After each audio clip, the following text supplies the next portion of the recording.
But let's get back to that rally in Denver where independent Senator Bernie Sanders and Democratic Congresswoman Alexandria Ocasio-Cortez drew a reported crowd of over 34,000 people. The Colorado stop is the latest in the duo's Fighting Oligarchy tour as they attempt to inspire Democrats ahead of next year's midterms. Because what many people want to smear as radical, I believe, is common sense. I believe in the wealthiest nation in the history of the world, when a person gets sick, they shouldn't go bankrupt. Common sense. I believe that a minimum wage should cover the minimum cost to live. Common sense. I believe that homes are not slot machines for investors and big banks to extort working families out of every last dollar that they have. Fox News and the right wing will have you believe that these American values are something out of the Communist Manifesto. That we believe these things because we went to some fancy school and read them in a book somewhere. But I can tell you, I don't believe in healthcare, labor, and human dignity because I'm an extremist. I believe these things because I was a waitress. Because I scrubbed toilets with my mom to afford school. Because I've worked double shifts to keep the lights on. Because I did lose my dad as a kid and had to see my mom open the hospital bills a few days later. And I don't want us to live like this anymore. We can organize at the grassroots level. We can become strong trade unionists. We can run for school board or president of the United States. We're not going to let the billionaire class have all of the power.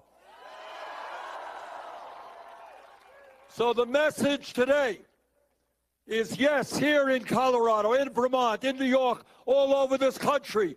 Hey, Mr. Trump, people fought and died to create a democratic society. You're not going to take it away from us. So, brothers and sisters, this is a difficult moment in American history, but it's not the first difficult moment we have had. We've gone through some rough periods in the past as well.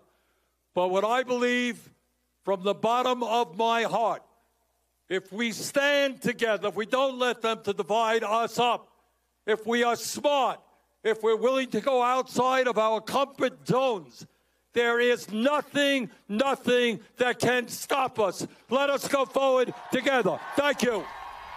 Okay, Claire McCaskill, I think it's fair to say these two whippersnappers, no, Bernie Sanders has been at this for quite a while, but they're on to something. What's the potential that this obvious energy that we're seeing has for Democrats?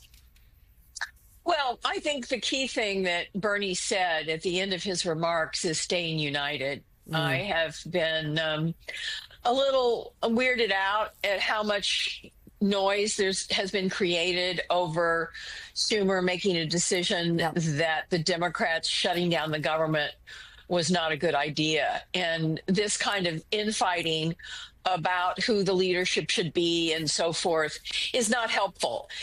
I think they're right that there's some common sense things here that if the Democrats stay focused in terms of their message, the common sense stuff, you know, that taking a meat axe to programs that Americans rely on, accusing everyone of being a fraudster that gets Social Security, cutting many programs for veterans. These are the kinds of things that we will not only grab all those people that are showing up at these rallies, but we'll grab that middle also. And it's about staying united and disciplined about a message. And obviously, there's a lot of energy on the ground right now. It is very reminiscent, in my opinion, of what we saw going on around the country when Barack Obama got elected, but on the opposite end of the spectrum.